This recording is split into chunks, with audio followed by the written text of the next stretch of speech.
Hello everyone and welcome back to the channel and welcome to my review for the new 6-part event TV miniseries The Rig that has just dropped onto Amazon Prime.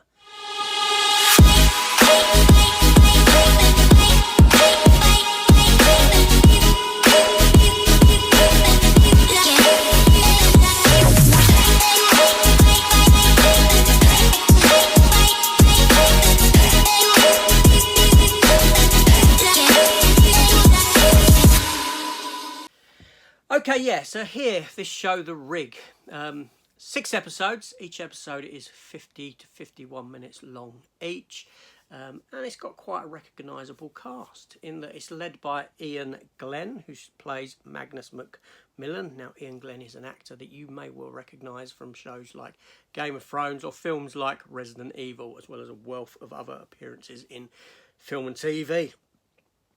Emily Hampshire plays Rose Mason, who is an actress that I recognise from 12 Monkeys, the TV series. She was in about 40 episodes of that. Martin Compston as a character called Former, Calvin Duaba as a character named Ben, and Owen Teale, also from Game of Thrones fame, as well as a wealth of other things, stars as well. And it follows this group of individuals on board the Kinloch Bravo oil rig in the middle of the North Sea. A lot of them are about to leave to go home when all of a sudden this strange fog comes wafting its way in and cuts off all communication with the outside world, and starts to cause some weird goings on, strange happenings, all this sort of a thing occurring. So the show itself is a bit of a mystery, it's a bit of a thriller, bit of sci-fi, action, all that sort of stuff combined together. Now, I'm not going to give you a breakdown of every single episode, just my general consensus thoughts on the show itself. So, like I said, 6 episodes long, and the story follows this group of people on this ship, on this boat, sorry, this rig. The fog has come in. It's brought some strange ash with it as well, with these strange properties that starts to infect people. So you've got an element of maybe the film The Thing in there. Aesthetically speaking, you're talking about it being like The Thing as well, because of the setting, the fact that most of them are male. There are females within there as well. You get that isolation feel to it. So as the story progresses, we come to find out that there's actually this stuff on the seabed that's coming up, that's buried way deep down during one of the last extinction events on the Earth, and it all turns out to be this kind of strange bioluminescent stuff floating in the air, creating plants, infecting people, taking people over, be able to use them as a sort of almost a form of communication, but not. And all while this is going on, you've got other melodramatic stories going through you've got stories of sabotage, industrial sabotage, a company that's working against the oil riggers, and all these sort of goings on in the show. All that stuff goes on, and yeah, so the show itself is nothing original. It's nothing original whatsoever. You can pinpoint elements of it, like I said, The Thing from Another World, or The Thing, John Carpenter's The Thing. You've got elements of The Abyss thrown in there, more so towards the latter part of the series. The industrial sabotage kind of thing, you've seen that. All these tropes that are generally used in a lot of these shows, in a lot of these films, are present in this show.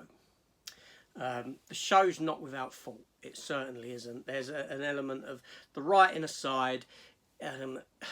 You've got a concept here that would be fantastic for a film or for a much more concise TV miniseries. The problem is that, again, like many shows now, they want to give you a one story arc, and they've got to do it within X amount of episodes. It's like Amazon have commissioned 6 episodes. You've got to fill 6 episodes, but we've only got enough material to really strongly feel maybe 3 or 4, but let's pad it out with stuff that is wholly irrelevant to the overall arc. Certain story elements, like the industrial sabotage side of it, where in episode 3, towards the end of episode 3, you get new cast members join the crew because they're survivors from another oil rig, and stuff's gone on there.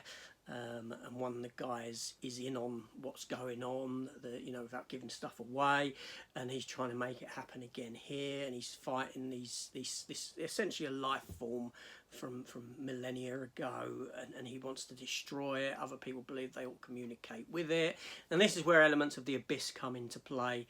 It's very reminiscent of the end of the Abyss, where Ed Harris's character drops to the bottom of the sea, and he reacts with and communicates with the life forms down there, and thusly stops this impending doom happening. This show here, it does end with a rather brave ending, I should say, an ending that could open up the page for a season 2. We're not sure what the world or certain parts of the world would be left with after this. Imagine the Abyss and Ed Harris doesn't get through to the aliens, and I'm talking about the Abyss extended cut, not so much the theatrical version. So there is that. So there's I feel that the series is too long. I'll give it that. I'll say it's too long. It's overly stretched. Some of the acting is good. Some of the acting is bad. The character Baz, the young guy, he's awful. He's awful to watch. I was cringing every moment, every line that this geezer delivered in this show. It wasn't good. Some of the writing is awful. Lines that characters are saying and all this sort of a thing. And also the effects. I can't say nothing positive really about the effects, in that a lot of it is clearly filmed on soundstage with CGI backdrops and all this sort of a thing, and it notices, it looks. This is a show that today doesn't look great, but will look even worse very, very quickly. Is there anything positive? The intrigue was there. I was intrigued through the first. I was intrigued through the first 3 episodes. The intrigue started waning because the show wasn't going to places where I thought it might end up going, that sort of a thing. And then the last episode, it peaked again. It kind of has a drop off, a lull in the middle. This is what I'm saying, where you've got a story element that is far too long to sustain 6 episodes of intrigue. Now, like I said, the end of the series gave us a brave ending, so I can't fault that. And enough intrigue that I would return for a season 2, if not only to see the after effects of what has occurred here, if that was to come to pass. But ultimately, I think the show was high concept, didn't have the budget to really deliver on it. Like I said, the CG does look very dated, very old. Some of the acting's good, some of the acting is dreadful. People who shouldn't be acting, and there we go. That's about all I have for you on this one, other than the fact that my eldest brother does have a non-speaking role, background scene role within the film, within the TV series. I do remember seeing him in the first 3, maybe 4 episodes. Which I didn't know about. I honestly didn't know about that. There we go. I phoned my dad up and said, David, that's my brother's name. He's in this program. Oh, my dad said, oh yeah, he told me he was doing that about 2 years ago. May have been less than that. Time is funny, isn't it? But yeah, that's what my dad said. Oh, okay, all right. Well, there he is. So other than that, keep looking out for him in the background and seeing how poor even an extra he is. There we go. But anyway, so there we have it. there's the programme, the rig for you, my thoughts. Have you watched this? Are you intrigued by it? Did you go off of it? Have you not got to the end? Let me know your thoughts down below in the comment section, and we'll talk the rig. Take care all, and I'll see you later. Goodbye.